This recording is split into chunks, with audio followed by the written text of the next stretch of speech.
If you really set your mind to it, don't give up. Even if you're going through tough time, it's not working out for you, don't give up. If the pit of your stomach is saying keep pushing, listen to that.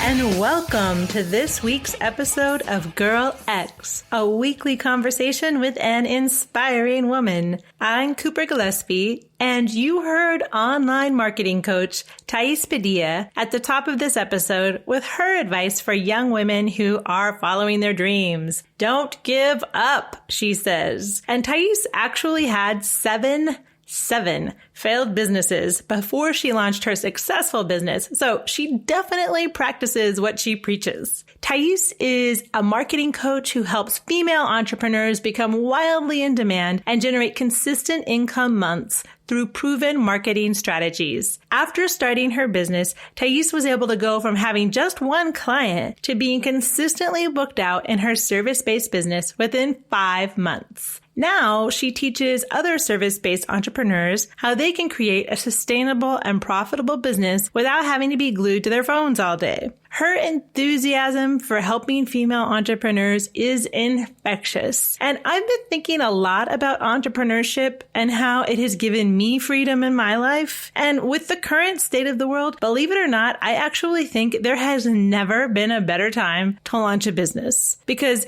if you can make a couple $100 online, you can make thousands. I really believe that. And that gives you freedom so that you're not completely dependent on a job or a boss because these are uncertain times. So something to think about. So let's dive in and hear what Thais has to say about the subject. And on the Girl X website, there'll be a link to a free content lesson from Thais. So I'll be sure to link to that in the show notes. All right. Here she is, Thais Padilla. And I want to make sure it's Thais, right? Yeah. That's such an interesting name. I don't think I've ever heard that name before. Is there a story behind it? Oh, yes. Okay. So. Oh, I want to hear. Quick story on it. My dad used to be in the military in Cuba, and he had to spend some time in Brazil, and he met a girlfriend, and her name was Thais. And hello. Hi, my name is Thais. How did your mom feel about that? Guess she didn't care. She was in too much pain. He's like, I'm gonna sneak in this name really fast. Yeah. That's funny. Where do you live? Vegas. Oh, cool. Very cool. Did you grow up there? Pretty much, yeah. I was born in Cuba, but I was raised in Vegas. I have a lot of family that lives there. And from the time I would go there when I was little, it seems like it's gotten much bigger now. Oh, yeah. Like, even just living here, I was like, wait, when growing up, like, my parents would go there and, like, there's nothing. Now there's, like, houses. Like, everywhere is houses now. I know, right? Totally. Yeah, when I was a kid, you could even drive down the Old Town part. Now it's all, like, fancy and, like, a little walkway. But I remember driving down that street. So let's talk a little bit about that. So you're growing up in Vegas. Did you like growing up there? That's all I know. Honestly, like growing up, I was like, oh, I will eventually probably like move somewhere. And I'm like, nah, never mind. Like, although I hate the heat, and I hate the fact that there's no real season change, I just don't see myself living anywhere else. I don't have a big family, but my family lives here and I don't see them leaving anywhere. And I'm like, nah, I don't want to go somewhere else.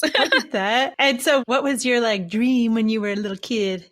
So like my dream, I had it all planned out. I'm like such a type A in certain aspect that I was like, I'm going to grow up. I'm going to go to law school because all of my Barbies and all of them, their careers were law school, and then middle school hit, and then like reality set in. It's like, oh wait, that is way too much schooling. Nobody has time for that. I live in Las Vegas. Let's try to do human resources or like hotel management. And I went to like a specialized high school for that. And then after that, I was like, I don't want to work 24 hours. Like, this is a town that never sleeps. So I'm like, nah. So I just dabbled into sales and kind of just got myself into it. Really? Okay. So did you have like a 9 to 5, like job or no? Yeah. So I've always had a 9 to 5. It's like since I turned 15 and a half, when that was like back in the days when you can start legally working at 15 and a half. I just like literally like the next day, I think, because my birthday is June 25th. So I turned 15 and a half on December. It's like, okay, I found my job. And literally by January, I was working at Office Max.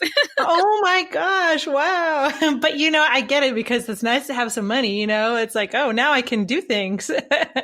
Yeah, exactly. But it's like prepares you to reality. Like my parents like, oh, you have your own money. You're cut off. Oh, really? Oh, they cut you off? Yes. They're like, great. We were waiting for the day when you could pay for yourself. Exactly. And so then how did you make the jump into like coaching and entrepreneurship? So I have like a little bit of a backstory of that. It's like I married my high school sweetheart, my first boyfriend, my first serious stuff. So I was like, I married him. We had obviously babies, 3 babies later. Like I had my 3rd baby in December. Yeah, I know. People, when I tell them like I have 3 kids, first they're like, how do you have 3 kids? You look like you're 16. I was like, no, sorry. I'm like 29 and I can't wait until I'm 30 so I can say dirty 30. Because that's like the only big milestone next, because 21 was like a complete bust. But I had the 3 little ones, and last January was when I had my 3rd son. And then is when we were deciding like, okay, do I go back to like the whole job and continue like that sales demanding job that I had, or do I stay home? So we sacrificed. I stayed home. I was like, okay, this is what I wanted to do. I tried like 7 failed businesses prior to this, but now I get to stay home. 3 months later, I was like, I'm bored out of my mind. I love being with my kids, but I need more. There's something missing. So that's when I dabbled into the online space. Okay, so I got to go back. So yes. So how old were you? How old were you when you met your husband? So I was 15. Wow. And what did you like about him? What was it that you're like, I like that guy? Honestly, okay. Do you curse in your podcast? You're welcome to curse. Yeah. Okay, he was a complete asshole. He was just like to me, it's like, you're so rude. And I guess that's his charm. You're like, you're so rude. I think I love you. Yes, exactly. I'm obsessed with you. That is so funny. Now, obviously you guys have talked about it. Did he say like, I really wasn't trying to be a jerk. You just thought I was being a jerk, or what? Oh no, that's his personality. Oh, really? That's his personality.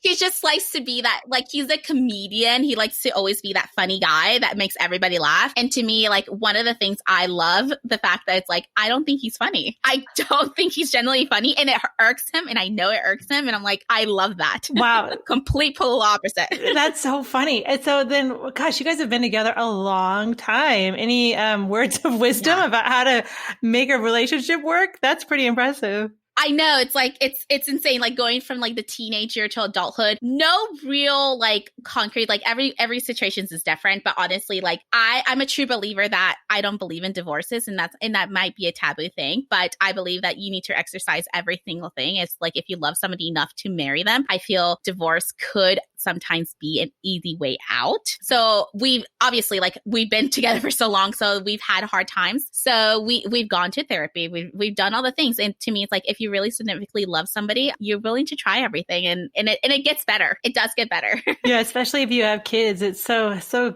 good to try if you can, just because divorce is really traumatic on children, I know. Yeah, and we come from a divorce background too. Our parents are divorced and stuff like that. So we knew we didn't want that for our kids. And obviously, like, every situation is different. And if you have to go into the divorce route, absolutely, like, hey, no judgment right there. But I know for me and for him, we knew that, hey, if we are going to go in this, divorce is not going to be just like, oh, I decide the next day it's done, or like, I fell out of love with you. I feel like there's so much that you can do to fix a marriage. Yeah. And I love the idea of love being a verb. It's like, it's not just some passive thing that happens to you. You have to be active to love somebody, right? So it does take putting in that work for sure. Is he like you? Like, is he a similar personality to you, or is he like totally different? Completely different.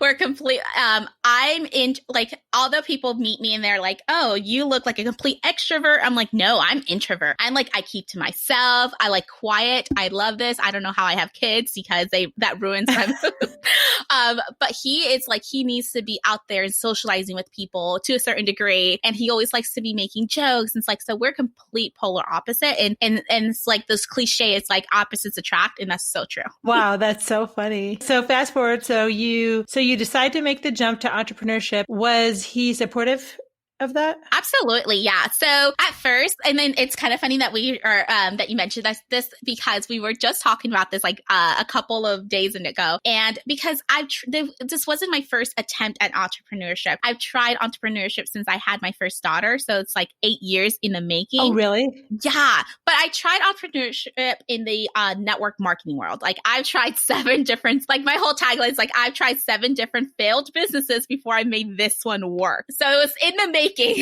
So he wasn't used to me actually sticking through. Like the life expectancy of a business was only like 60 to 90 days. And then now fast forward a year, almost a year and a half later, they're like, oh, this is really a thing, right? And it's like, yeah, it's really a thing. Yeah. I'm actually doing it. Exactly. So tell everyone out there a little bit about what you do now. So I am a marketing coach for beginner entrepreneurs, mainly service providers and new coaches. And I mainly help them become wildly in demand using proven marketing strategies, which that translates is to being very intentional. I believe that you shouldn't be a slave to your phone. I think that you can have an intentional business without working 40 hours a week. That is huge because I look at like your Instagram and everything and I'm like, wow, she's really good at Instagram. It looks like you put a lot of time into it because like, not only are all the images and everything great, but then like your captions are amazing and you have a ton of engagement. What do you think is some of the secret to that? Honestly, it's just being authentic and just being yourself. Like the way that I speak, it's the way that I write. And I feel people like really are captivated by that. And I'm genuinely want to help and serve and see people succeed. And I make that a point in translating that. And people know that. And that's like the number one thing that people say to me. It's like, I'm attracted to you because of your energy. I'm attracted to you because you can genuinely tell that you want to help people. And that to me is like, okay, I did my job. Like, this is what I'm meant for. This is exactly what I'm trying to do. Yeah, that's so good, being authentic. And so when you started your business, and like you said, you had the 7 businesses before that just crashed and burned. Were you like afraid that this was also going to crash and burn? And were you like, oh my gosh, it's actually working? Or did you have a different feeling this time? What about this was different? Oh, so I definitely felt fear around this. That's why I made it a point that I needed to do the things that I didn't do before. So before in the other 7 failed attempts, I really didn't ask for support. I never really asked for mentorship. I'm the type of girl, it's like, I can figure it out myself. I got Google. I'm self-sufficient. You don't have to worry about me, but everybody needs that accountability. And that's what I lacked of. So I was like, the first thing I was like, I know this is serious. I know I want this to make it work. I hired a coach. I literally sold like my iPhone. I downgraded from and I just paid off that iPhone. That's the crazy part. I paid off my iPhone and I sold it. I sold my Apple Watch. I sold my Louis Vuitton purse. As a woman, you're like, you live for that day that you can pay for that Louis Vuitton. I sold it all so that I can fund the investment. That's how serious. Like, hey, if I'm willing to give up like those things that I had prized possession, like I'm serious. So that's really what funded that idea and what made me like, this is it. This is it. There's no going back. Yeah, definitely. I find that a lot. Like, sometimes when people give things away for free, it's like, that's not the best thing. People should have to give something up because then they're invested and they are going to work to make it work. Mm-hmm. How did you choose your mentor? What about that person did you feel like, oh yeah, this is a good fit for me? I bonded with them. So my first mentor, like real mentor, was Madison Tinder. And I bonded with her through wine and Game of Thrones. I was like, you did not try to sell me on anything. We generally had a conversation about Khaleesi or whatever her name was. And I'm like, you're the type of girl. Oh, yeah, Khaleesi. Yeah, Khaleesi. There you go. You are my girl. Wine, Game of Thrones, and you know what you're talking about. I'm awesome. in. And so is she based in Las Vegas? No, so she's... my dog is That's fine. Oh, this cute dog! So she's based in Texas. So I did her program, Soulful Social. So now she's like really she's a big marketing coach that I inspired to be like her. And just like her strategies are very similar in the sense of like how I want my business to be like and what people want to come to know me because like, hey, they connect with me because I love wine. They connect with me because of those kind of conversation and it easily flows into sales. Yeah. I heard something really interesting about recently on, I think it was a Screw to 9 to 5 podcast. And Brandon Lucero was on there. And he said when they were talking about marketing and Instagram and all that, and how there's this whole trend of like, yeah, you got to be authentic, but there's also this whole thing about being vulnerable. And he made such an interesting comment. He said, be vulnerable, yes, but in a way that relates to your business.